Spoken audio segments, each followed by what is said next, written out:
Hey guys, I thought it was about time for a new video, something other besides a count update and or a EDC update.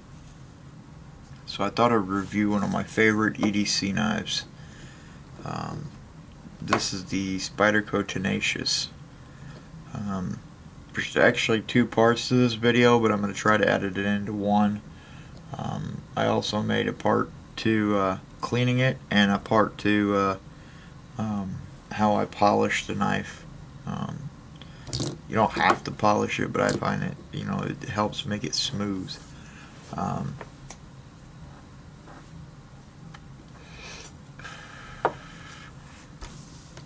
This is one of my favorite EDC knives. I've been carrying it for about a year, a little over a year probably. When I first get an EDC knife, I always like to throw it into my pocket right off the bat and carry it for at least a week. In that week, I'll have used it enough to figure out whether I like it or not. Generally, I do. There's very few knives that I carry and I just don't want to carry it. I don't like the way it opens, or I don't like the way it locks, or something about it I don't like. Within that first week, I'll find out. And I try to make it a point to cut as much as I can with that knife in that first week. I did that with this knife. I stuck it in my pocket. It never left my pocket. This has been one of my main EDC knives for the past year. I do switch it off from time to time just to have something different once in a while, but for the most part, this is my main one. We'll get to the reasons why here in a few minutes. I'm going to go over some specs first. You got some G10 scales.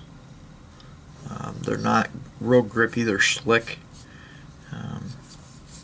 It's not going to hurt your pocket sliding in and out of the pocket clip. And with that pocket clip, you've got a nice straightforward design. It's not goofy. It's not, they're not trying to be fancy with it. It's plain Jane, and it gets the job done. It gets it done well. It's nice and sturdy, strong. You don't have to worry about losing your knife. If you get some gunk in this knife from use, you can take it apart. You got three Torx bolts here, or Torx screws. They are the size T6 Torx. Also, the little screws that hold on the clip are T6. These screws hold this clip solid. I have had this thing on here for a year without touching the clip at all, as far as the screws, and I've never had it come loose at all. The pivot point up here is a T8 Torx. That's if you want to take it apart. Now with these three bolts here, you've got your pillar design, and that makes it a flow-through pillar. You can if you need to, for weekly cleaning or whatever, you can get in there with a Q-tip and kind of wipe things out. If you don't need to take it completely apart. I don't recommend taking them completely apart unless you feel like you've got some gunk down in there, or it's not opening and closing right. Then they're not hard to put back together. You just have to keep track of all the little parts. One way I like to do it is line all my screws up. Like, I'll take this knife like this, and I'll take the clip off, and I'll put those three screws right in a little tiny pile, and then I'll put the clip right underneath it, so I know that those are the clip screws. And then I'll take out the three body screws and I'll line those up. And then I'll take up this side of the pivot screw, and I'll line that on the top of the three pivot screws from this side. And then I'll move over to the other side. Take out these three. That goes over here off to the side. You'll get a little piece that the blade stop, that rests right in the middle. I put that in the center. This side of the pivot screw goes on the left hand side. I line them up. and that's how I do it, as well as the bushings inside here. I put those to their respective sides, and that's how I keep track of everything. It's easy to keep track of them as long as you take your time and you're not rushing it. But the pillar design is nice because you can get in there and clean without having to take it apart.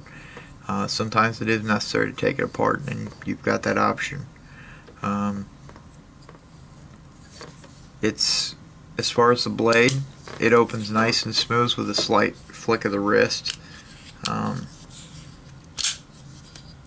and locks up like a bank vault. I mean, this thing has no play, side to side or up and down.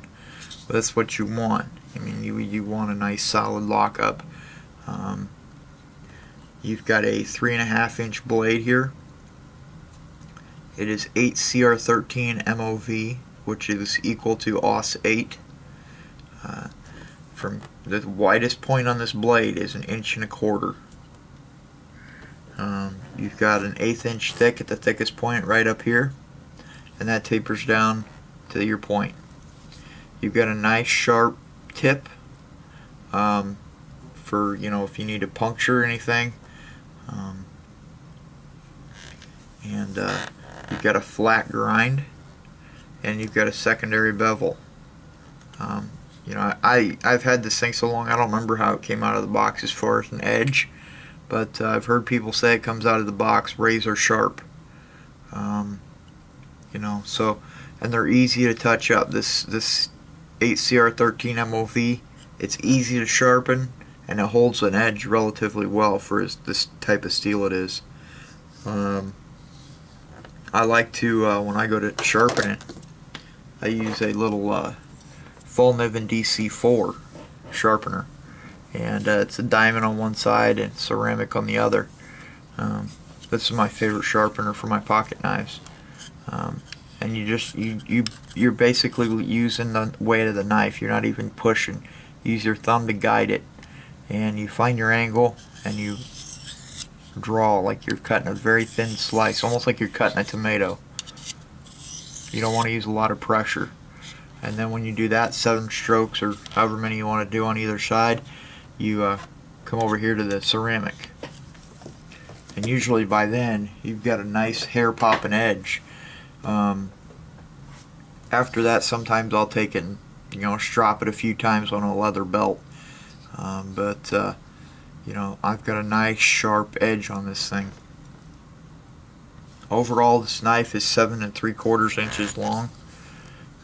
It's a fairly long knife. But as far as the handle goes, I've got fairly large hands, and you can see I fit on there. If you got really big hands, really big meat hooks, you might need to put some kind of small lanyard on here or something just to give you something to grab onto if you go back farther. But if you've got that big of hands, I mean, you might want to upgrade to a different knife, because I've got big hands, and this thing's I still got plenty of room. You've got nice sharp jimping on this thumb ramp here if you choose to use it. I don't like using it because I don't feel that I need that good of a grip. I'm not going to be stabbing anything, so I don't need that. I tend to hold the knife just like this when I'm cutting something. Most things. You got a nice sharp edge on here. You won't need a good solid grip that you're going to have to bear down. Most EDC tasks, you just need a light grip, and your edge will do the work. You can see I've polished my blade a little bit. I just completed my the tune-up on my knife. I call it a tune-up. It's basically I take the knife apart, I completely clean it, and once it's completely cleaned, all the other parts will get a very thin, light coat of ballistol. So thin you can't even hardly tell there's anything on there. You don't need a whole lot. I'll put maybe 2 drops on a Q-tip, and that's all I need to oil the whole knife. But then I'll take in this section right here that comes up in here. Anything that comes in contact that moves during the pivot, that all gets polished. the tang of the blade, the 4 washers that are in here. You've got 2 small thin ones on this side and 2 larger thin ones on this side. Those all get flitzed. I put a little, barely any flitz, just a very small dab will do the whole knife. It's kind of like waxing a car. You just put it on, and by the time you get all the parts flitzed, you just take your Dremel, if I can find one, with the buffing bit on it. It's just a little piece of like almost cotton, and it's a you don't want to use a grinding wheel, you don't want to use sanding disc, any of that stuff. This is a buffer wheel, and I always make sure I sink the screw. I tighten it down so far that if I bump this up against any metal, it's not going to hit the screw. And you want to make sure you don't hit your knife parts with any of this stuff up here, because it'll scratch it. And you don't use any pressure when you do that. You very, very lightly. You don't even need the full weight of the tool. You're just kind of buffing it. And you want to keep your bare hands on it so you know whether you're getting it hot or not, because you do not want to get the steel hot. It'll take the temper out. You just need enough to kind of polish everything. And then I do the blade. I've only done this once. I don't need to do it. You don't need to do it all the time. I've done it once in a year. So just after so many times of cleaning and cutting and sharpening and all that stuff, and all the stuff I've cut through, I get a lot of gunk down in here, so I'll take it apart and clean it, and then put it all back together. I don't buff it every time I take it apart. That's once or twice in the knife's lifetime. But overall, you've got a great knife. Like I said, you don't need a lot of pressure with this knife as long as you keep your edge up. If your edge is sharp, you can make nice, light, even strokes, and you'll cut right through just about anything that's reasonable. Don't go try to cut through steel or nothing like that. That's just ignorant. But with this nice finger choil here, with the indentations or the serrations on the liner lock, you get a nice grip. However you choose to grip it, whether it be up here or down here or whatever. So I mean, I think the price point when I picked it up was like $30. I think it's still that price point. And I'm actually thinking about picking one or two more of these up because I like them so much. I think it's a great knife, especially for the price. And I think that anybody who buys one of these won't be sorry. But anyway, guys, if you have any questions or comments, please feel free to let me know. And as always, guys, thanks for watching.